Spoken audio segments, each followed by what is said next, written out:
حضرت صدیق اکبر سے بھی پہلے، عمر فاروق سے بھی پہلے، عثمان غنی ذوالنورین سے بھی پہلے، آپ کے داماد علی المرتضیٰ شیر خدا سے بھی پہلے، آپ کی پیاری صاحبزادی جنتی عورتوں کی سردار سیدہ فاطمہ الزہرا سے بھی پہلے، حضرت امام حسن حسین سے بھی پہلے میرے آقا نے فرمایا ہاں ان سب سے پہلے تو جنت میں جائے گا۔ بلال حبشی عرض کرتے ہیں یا رسول اللہ، کیا آدم علیہ السلام سے لے کر عیسیٰ روح اللہ تک تمام نبیوں سے بھی پہلے؟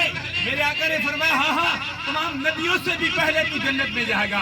بلال حبشی جوش میں آتے ہیں، آگے بڑھ کے عرض کرتے ہیں یا رسول اللہ، یا آپ سے بھی پہلے؟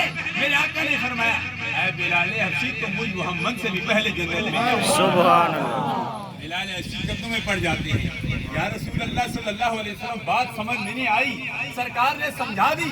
فرمایا کل قیامت کا دن ہوگا، فرمایا جس سواری پر میں سوار ہوں گا، فرمایا اس سواری کی لگام تیرے ہاتھ میں ہوگی، تو آگے آگے غلام بن کے جائے گا، میں پیچھے پیچھے سردار بن کے جائے گا۔ نعرہ تکبیر، نعرہ رسالت، نعرہ حیدری، علماء اہل سنت زندہ باد۔ سرکار کے جو غلام ہیں ان کی شان بھی بڑی ہے۔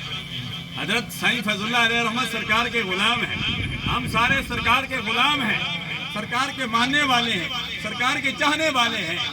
سرکار نے اپنے غلاموں اپنوں کو تو اور زیادہ نوازا ہے۔ سرکار نے اپنے گرار صلی اللہ علیہ وسلم کو جو نہیں مانتے تھے، ابو لہب اس کو بھی نواز دیا۔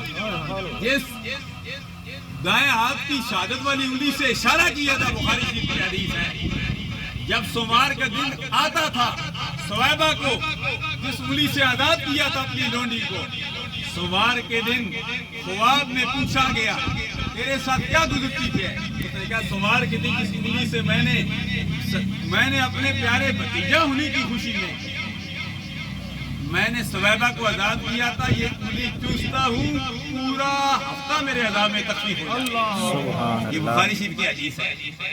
جب ابو لہب کو فیض ملا، یہ دربار محمد ہے، ایسا ہی فیض اللہ علیہ رحمت کی مزار پہ آنے والوں، ہر شعبے سے منسلک حضرات، یہ دربار محمد ہے، یا اپنوں کا کیا کہنا۔ یہ سارے اپنے جو سٹیج پہ بیٹھے ہوئے ہیں، یہ بھی اپنے جو سامنے بیٹھے ہوئے ہیں، سارے اپنے ہیں، یہ دربار محمد ہے، یا اپنوں کا کیا کہنا۔ یہاں سے ہاتھ خالی غیر بھی جایا نہیں کرتے۔